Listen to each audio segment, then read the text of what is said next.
Hey guys, welcome back to the channel. We are going to do a day one update on the patch, kind of let you know where things are at, some of the bugs, some of the stuff I've realized. It's not going to be super deep and meaningful just because I haven't had time to get there yet, but give you some news and update you on some of the questions, at least the most common I got while I was streaming. So let's not waste any time. We'll get right into it. All right, it's funny, Kevin, the new background because of the hideout being done, but there is a new zone. If you hadn't noticed yet, past your security area, and if you have unheard, this is upgraded already. Now the fun part is you can now you can go out your security, which years we've spent looking at this, and then you can come up here and look at the unheard. And I guess this is how you get out of your hideout now. I don't know, but there's lots of kind of random crap up here, and that is the new zone. Other than that, everything else is pretty much how it looks in the hideout. I think some of the prices and things have changed, but I haven't looked at it.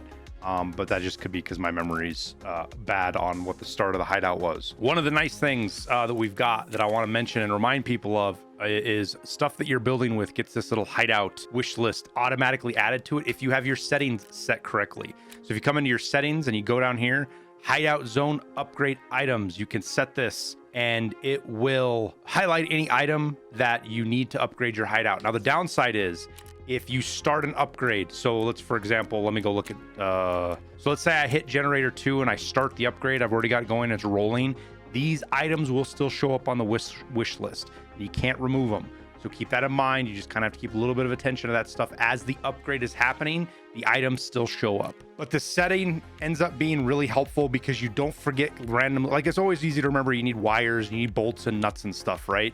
But sometimes there's little things that you might not realize you needed to keep for an upgrade, like I'm trying to see something in here like a duct tape, or eventually we need a green battery or defuels, little things like that you kind of forget about. It automatically shows you that you need them so you don't overlook them. Okay, now the first thing is the audio has been so overhauled. Here's a quick example of how big of a difference it is with like headsets.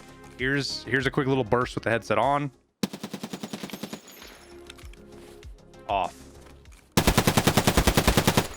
So as you'll notice, that's pretty big deal difference, right? That's the first big difference, is you're going to notice all of your audio is going to be much quieter, and that's because these headphones are working like they're actually supposed to IRL. Whether you like that or not, it's not a judgment call. I'm just saying that the sound in the game is more realistic than it's ever been before. And whether that leads to better gameplay or not, it's going to be a while before I have an opinion on that. Me playing for 10, 12 hours isn't going to do that because I'm not going to get into all the PvP fights, see all the nuances, see all the bugs. Though I've seen a couple of those, things like that. So it's going to be a bit before I can give you a good answer on if the overall change is good or not. Okay, so what this boils down to is the massive overhaul they have done to the sound. And maybe overhaul is not the right word, but they have done so much tuning to it that the game sounds completely different. There's a lot of stuff in here I don't understand as far as what it actually means and how it impacts us, because I'm not a sound engineer. But the headsets all sound very different, so it's going to be a while before I understand those. And game audio sounds very different. Localization seems to be very good. In other words, trying to figure out where somebody's is at audio-wise, directionally, has been very good for me so far. Now, I haven't gotten in any weird situations. I'm sure I'm going to, but so far that seems to have improved. Now, I'll agree that's not saying much because the localization was really bad last wipe, like really bad. If you heard a sound in a general direction, you just knew you heard a sound. You weren't 100% sure if it was that way. I've been questioning the sounds yesterday, and even when I was questioning them, the player ended up, or the scav or whatever, ended up being where I was hearing them, even though I was second guessing it. So I'm going to pay a lot more attention to that over the next couple of days and see if I can find any of the weird areas where this doesn't work. Now, along with that, we still have the issues with no audio. You'll have guys, the game just doesn't recognize that it's supposed to be playing you audio or something. You won't hear it. There's a really big problem with grenades right now. They don't make an impact noise. You'll hear the fuse, you'll hear them explode, but you won't hear them bounce around or anything like that. And that's a huge problem. Because that's one of the huge indicators that somebody throws a grenade at you, and usually gives you enough time to get away, depending on the situation, obviously. But that is not happening right now. I have not heard a grenade hit the ground, period. So that is a rough thing right now with grenades, especially with scavs being kind of grenade happy and throwing grenades at you. It sucks. So that is the sound side of it. There's more to it. We'll get more into it and once I have a better handle of it, obviously. Next up, let's talk about the marathon mode. A lot of people are really curious about that. So up here in the top right, and this is for PvP only, this isn't for PvE. PvP is the only one that has this marathon. You click on Marathon, and it changes the way your map works. And basically what happens right now is map to map travel. You start off on ground zero, and after 7 minutes, you have to take a very specific extract. Haven't figured out these yet. Some people have figured out what these are, have done this. I tried a couple of raids, just screwing around with it, figuring out what happened. I'm gonna give this a bigger push here, maybe this afternoon, maybe tomorrow, and be able to give you guys a better guide on what this is, because it does lead to an achievement that I know a lot of people are gonna wanna get. Now, BSG has a tweet for Marathon event. During the Marathon event, location transit will only be available in the corresponding game mode. Marathon is available only in PvP mode. Players will receive a unique achievement upon completing the Marathon event. After the event is over, all location transits will become available in all raids. So this is kind of a test way. I'm assuming you're gonna wanna get it done sooner than later.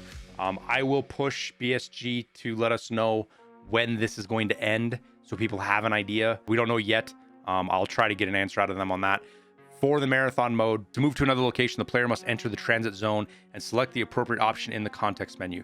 So the extract is a different extract than the others, the normal ones. The normal ones are still there, and if you're in Marathon mode and you take one of those, it will kick you to your hideout. If you don't, that transit will take you to the next zone where you are able to transfer some of the items in your raid. I don't know if this is quest items yet. I wish I could answer that for you. I will try to get better answers for you guys on this in the next day or so. But like if you get a quest item, you know what I mean? Like if you're in your tasks here, like one of these items here, I don't know if this is gonna let you transfer these out as far as quest items are concerned, which that matters I'll explain a little bit more in a sec.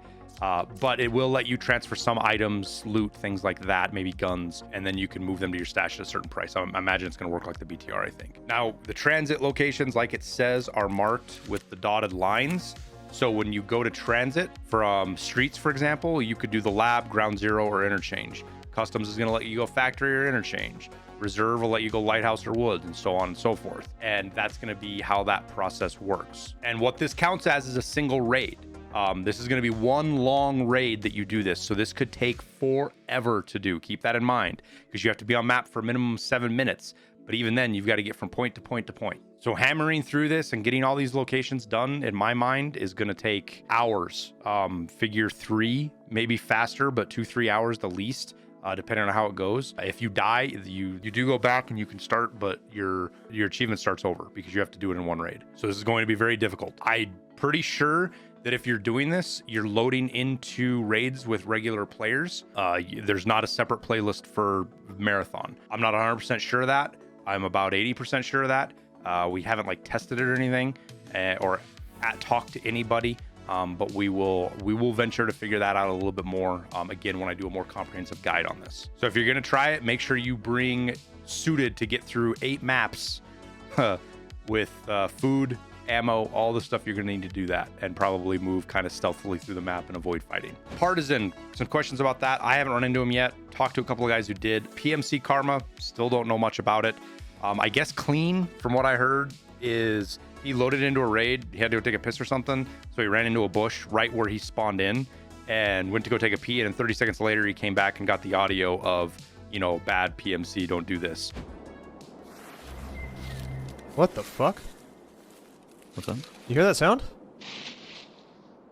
Dude, did I just lose karma for sitting in a fucking bush for too long? No way. No, I'm dead ass serious, bro. I think I lost karma for sitting in a bush. No way. That's a dishonest playstyle. So it does look like if you're sitting near the extract, it's going to count against you for PMC karma. But there's a lot of things that can play into that, so it's going to be a little bit before we have a really good handle on what it means. Now, as far as tripwires are concerned, they're not super hard to get to. They are going to be down a Jaeger task line. I haven't got there yet. I'm hoping to get there today. But just talking with people who have focused that and went straight for that path, they're down the Jaeger task line. You can see right here, you get 2 of them on this rough Tarkov. As you can see, they are special equipment, which means that you can put them in your special equipment slots, so you won't lose them when you die. Obviously, and other things. But that is just some interesting stuff about them. Again, once I get them unlocked and can play around with them a little bit, we'll do a full guide on how to use them, where they're the most effective, how to look out for them, all that kind of stuff. But I kind of feel like I've already drug on a little bit too long here. We got some information out to you. It's kind of vague. I fully admit that, but these are the questions I'm getting. I wanted to get out there and get the answers I have for now. We will get more in-depth stuff for each of these items, which will be their own video once I can give you good information and not just random, oh, so-and-so said stuff. So we'll do better about that. But as always, I appreciate you guys from watching. Don't forget to check out my music down below. Just link in the description. It's free to listen to. It supports me as a creator. It is free for content creators to use. We're at 180 songs, 9 or 10 albums. I can't remember exactly what it is. It's lo-fi. It's great to listen to the background. It's what I have played on my stream. We won't copyright strike or DMCA take down your stuff. All we ask for in return is that you put some kind of attribution to us in your description somewhere so people know where to find the music if they like it too, to help spread the word. And if you could follow me as an artist, or you can like songs or add them to your playlists, it all helps on that Spotify algorithm. So if you check it out, I appreciate it. Thank you guys for supporting me. But that's it. I'll wrap it up. I wish you guys the best of luck in your raids in this early wipe. I'm enjoying it. Tarkov is running better than I think it's run in a long time, so I'm happy with that. But I guess I'm still rambling. See you in Tarkov.